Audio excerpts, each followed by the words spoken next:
Ito na yung baon ko ngayon, tol. 4 pesos lang. What?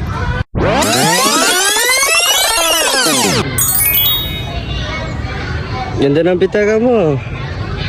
Marami siguro laman yan ah. Hindi naman. Maganda lang to sa labas. Eh wala laman to. Narinig ko nga kanina maraming laman yan. O yung kanina? Wala yun. Naginip ka lang ng gising.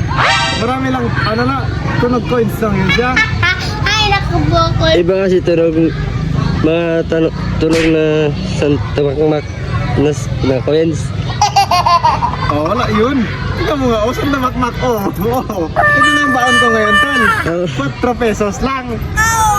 At saka, wala kasi, mahirap yung kabuhayan ngayon, kailangan. Pag-discarte na talaga para, kahit paano, may baon ba? Saka, huwag mo na isipin yan. Ay, pira, wala yan. Ano na sobrang ka lang yan sa kain ng niyog? Ayun lang, naiskabaw yun doon na.